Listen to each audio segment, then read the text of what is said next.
Dear students, आज हम liquefaction of gases यानी गैसों के द्रवीकरण के बारे में अध्ययन करेंगे। जैसा कि हम जानते ही हैं कि किसी भी गैस के अगर प्रेशर को बढ़ा दिया जाए और उसके टेम्परेचर को कम कर दिया जाए या दोनों प्रकार की प्रक्रियाएं की जाएं तो गैस का द्रवीकरण संभव है। गैसों के द्रवण के लिए कई एफर्ट्स किए गए। उसमें सबसे पहला जो सक्सेसफुल एफर्ट था वो फैराडे ने किया। 1823 के अंदर उन्होंने कई गैसेस जिनके लिए हाई प्रेशर और बहुत कम ताप की आवश्यकता नहीं थी, लिक्विफिकेशन उन्होंने कर लिया।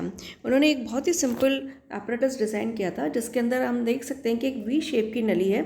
यहाँ पर आप देख सकते हैं कि यहाँ पर वी शेप की एक ट्यूब है। इसका जो लेफ्ट हैंड साइड है यहाँ पर हम रिएक्टेंट को लेते हैं। रिएक्टेंट को जब हम गर्म करते हैं तो गर्म करने के बाद में यहाँ पर गैस उत्पन्न होती है और ये जो गैस उत्पन्न हो रही है उसको हम राइट हैंड साइड के अंदर प्रवाहित करते हैं। जो राइट हैंड साइड वाला ट्यूब का जो एज है ये हिमकारी मिश्रण के अंदर डिप किया हुआ है। तो ये जो हिम मिश्रण के अंदर डिप किया हुआ है इसकी वजह से यहाँ पर टेम्परेचर कम हो जाता है और गैस का अपने स्वयं के दाब के ऊपर ही द्रवीकरण हो जाता है, लिक्विफिकेशन हो जाता है। इस विधि के द्वारा गैस कई सारी गैसेस जो हैं जैसे sulphur dioxide, hydrogen sulphide, carbon dioxide, nitric oxide, ammonia आदि का लिक्विफिकेशन किया गया। उसके पश्चात थिलोरियन ने एक बहुत ही अच्छा एपरेटस डिज़ाइन किया जो कंपैरेटिवली अधिक प्रेशर को सहन कर सकता था। उसके द्वारा उन्होंने CO2 गैस का द्रवण किया।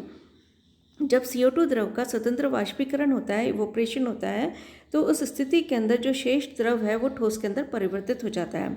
इस प्रकार यहाँ पर ठोस कार्बन डाइऑक्साइड मिलती है जिसको हम ड्राई आइस भी कहते हैं। थिलोरियन ने बताया कि जब भी अगर हम ठोस कार्बन डाइऑक्साइड यानी सॉलिड कार्बन डाइऑक्साइड और अगर ईथर का मिक्सचर लेते हैं तो बहुत अच्छे प्रशीतक का कार्य करता है, यानी कि बहुत अच्छे रेफ्रिजरेंट का कार्य करता है। इसके द्वारा -110 डिग्री सेल्सियस का टेम्परेचर भी हम प्राप्त कर सकते हैं। ये जो मिश्रण है इसको हम थिलोरियम मिक्सचर भी कहते हैं।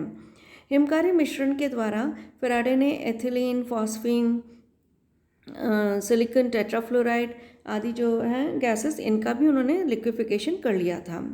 इस प्रकार या तो गैस को अधिक दाब पर या कम ताप पर या दोनों की सहायता से लिक्विफाई किया गया। लेकिन कुछ गैसेस ऐसी थी जैसे कि हाइड्रोजन है, ऑक्सीजन है, नाइट्रोजन है, इन सब गैसेस का द्रवीकरण संभव नहीं हो पाया। तो जब इनका गैसों का द्रवीकरण संभव नहीं हुआ तो इन गैसों को हमने परमानेंट गैस कह दिया।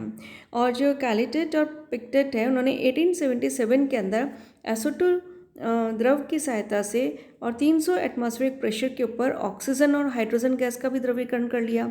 इसका तात्पर्य ये हुआ कि अब हम इन गैसेस को परमानेंट गैस या स्थायी गैस भी नहीं कह सकते। और जैसा कि हमने पूर्व में पढ़ा था कि एंड्रयूस ने 1869 के अंदर क्रिटिकल फिनोमेनन बताया था, उसके आधार पर उन्होंने ये कहा था कि किसी भी गैस का द्रवीकरण अगर करना हो तो क्रांतिक ताप से अगर टेम्परेचर कम हो तब उसका अगर दाब बढ़ाया जाए तो उसका द्रवीकरण संभव है। तो इस प्रकार जो भी हमने जिनको परमानेंट गैसेस कहा गया उनका जब हमने क्रिटिकल टेम्परेचर देखा तो वो देखा कि वो बहुत ही कम होता है। तो इन गैसों का द्रवण जो है काफ़ी ठंडा करने पर और बहुत अधिक प्रेशर लगाने के पश्चात ही इनका लिक्विफिकेशन पॉसिबल है।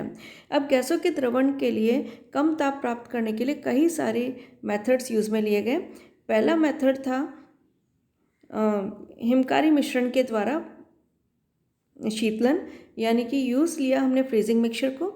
दूसरा था वाष्पशील द्रवों का तेजी से वाष्पीकरण के द्वारा शीतलन, रैपिड इवोपरेशन मेथड भी बोलते हैं इसको हम। जूल थॉमसन प्रभाव के द्वारा शीतलन किया गया, जूल थॉमसन इफेक्ट को यूज़ में लिया गया, उसके द्वारा कूलिंग की गई। एडियाबैटिक प्रसरण के द्वारा शीतलन किया गया कि एडियाबैटिक एक्सपेंशन रुद्धोष्म प्रसारण के द्वारा शीतलन किया गया।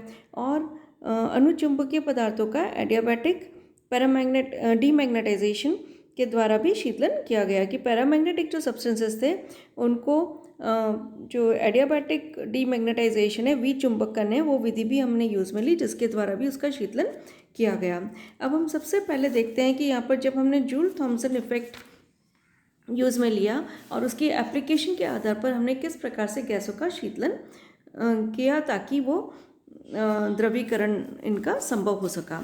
तो जूल थॉमसन इफेक्ट के अंदर जैसा कि हम जानते ही हैं कि जब बहुत अधिक दाब के बाद अगर उसको हम बहुत ही एक संक्रिय बहुत ही जो माइन्यूट जो नोजल होता है उसके द्वारा जब उसका प्रसारण करते हैं तो गैस का ताप जो है वो कम हो जाता है, गैस का टेम्परेचर कम हो जाता है। इसी को हम जूल थॉमसन इफेक्ट कहते हैं।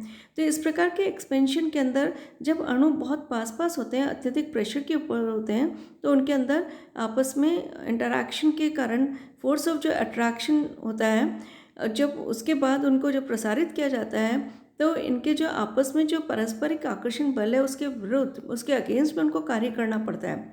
और जब वो कार्य करेंगे तो नेचुरली उसके लिए एनर्जी की आवश्यकता होगी, ऊर्जा की आवश्यकता होगी। तो ये ऊर्जा उन्हें कहाँ से मिलेगी? तो ये ऊर्जा उनको स्वयं के जो अणु की जो आंतरिक ऊर्जा है, इंटरनल एनर्जी है, उसके द्वारा प्राप्त होती है। और इस प्रकार गैस का अब ताप कम हो जाता है। तो इसी प्रभाव को लिंडे ने एक मेथड की फॉर्म में लिंडे विधि ली, जिसके आधार पर वायु का द्रवीकरण किया गया।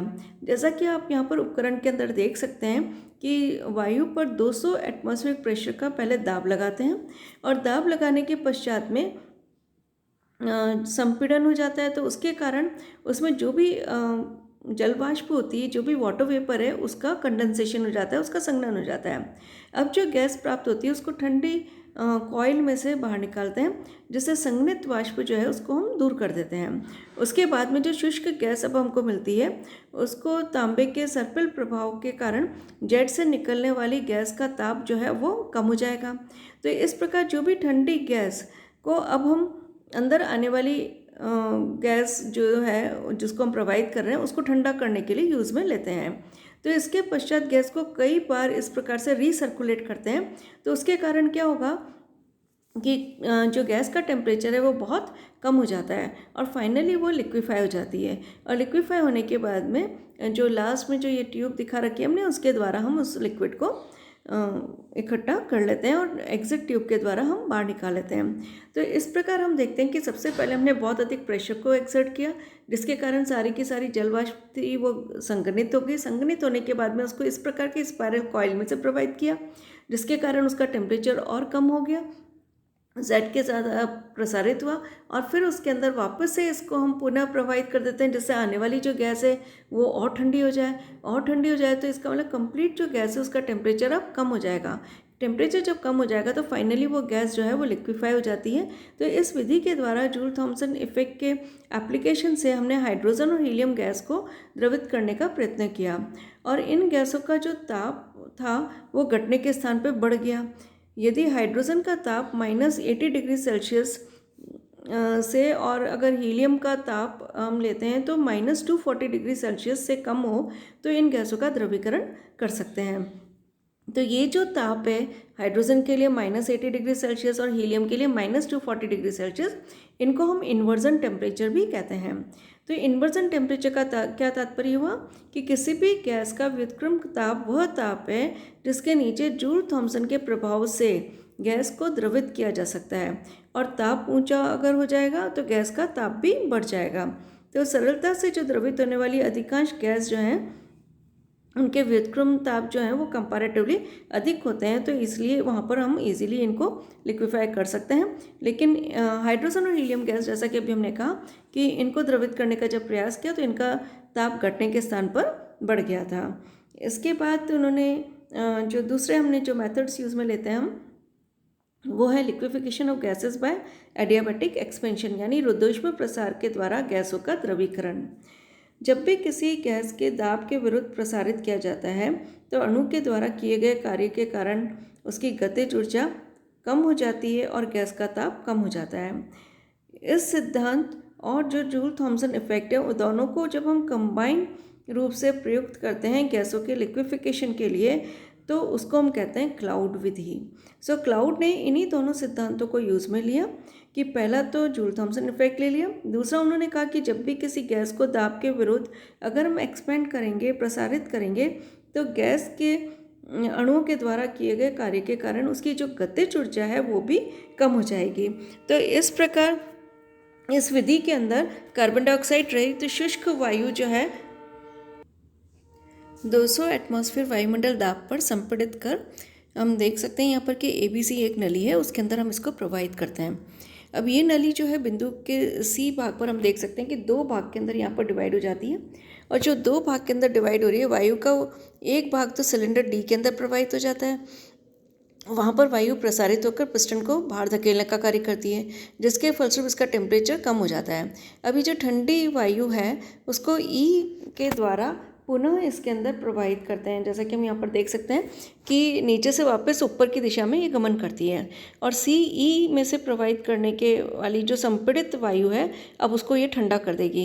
ये ठंडी गैस जब जेट जे के द्वारा प्रसारित होगी तो जूल थॉम्सन इफेक्ट के कारण और भी ठंडी हो जाएगी और इस प्रकार ये लिक्विड अवस्था के अंदर कन्वर्ट हो जाती है। तो इस प्रकार भी गैसों का द्रवीकरण संभव है।